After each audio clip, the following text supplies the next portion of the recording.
Assalamualaikum warahmatullahi wabarakatuh. Jaya abadi ulama dan Kiai NU dan rungkat dinasti Ba'alwi.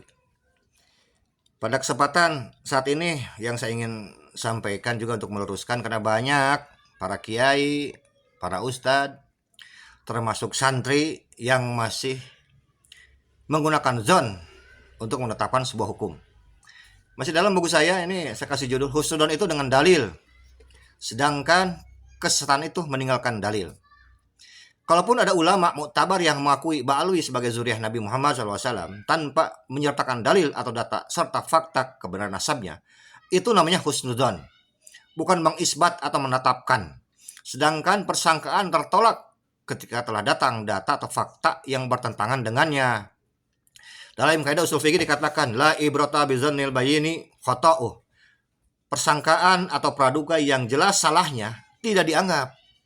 Maksudnya adalah praduga atau persangkaan yang salah karena tidak sesuai dengan data dan fakta yang ada. Kemudian dalam kaidah yang lainnya dikatakan idza batala syai'un batala ma fi domnihi. Apabila sesuatu batal, batal juga apa yang terkandung di dalamnya. Arti dari kata batal adalah sesuatu perkara yang dilakukan tidak sesuai dengan hukum syariat.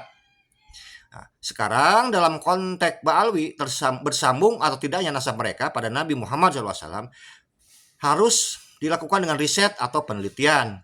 Apakah riwayat atau hadis yang mereka gunakan itu sahih atau tidak. Sedangkan bila merujuk kepada kriteria kesahihan sebuah riwayat atau hadis baru lolos beberapa hal. Setidaknya tidak terdapat syad. Syad itu adalah kejanggalan.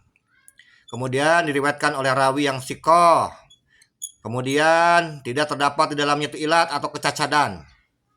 Kemudian adanya mutaba'ah atau syawahid, penguat. Bila mengacu kepada syarat-syarat di atas, maka secara mutlak Ubaidillah bin Ahmad al-Muhajir dan Ahmad al-Muhajir atau Ahmad bin Isa bin Muhammad an-Naqib tertolak semuanya yang terkandung di dalamnya, baik silsilahnya, riwayat hidupnya, keutamaannya, dan seluruh kisah-kisah lainnya, karena mengacu kepada kaidah usul fikih idza batala syai'un batala ma fi domnihi.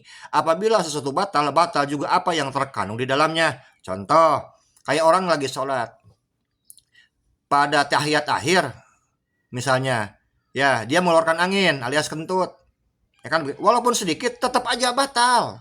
Nggak bisa sekarang dari mulai dia wudhu, kemudian niat, baca Al-Fatihah, ruku, semua selama 4 rakaat itu semua itu masih dianggap sah, semuanya batal. Begitu pula dikatakan idza batala syai'un batala ma fi domnihi. Apabila sesuatu batal, batal juga apa yang terkandung di dalamnya. Maksudnya semua yang terkandung dalamnya dalam sesuatu yang dibatalkan maka batal secara total kalau kita mengacu kepada kaidah usul fikih. Nah, karena itu kalau kita mengacu pada kaidah ini maka semualah riwayat kisah tentang yang namanya sebuah tokoh Ubaidillah bin Ahmad maka batal semuanya. Hatur nuhun.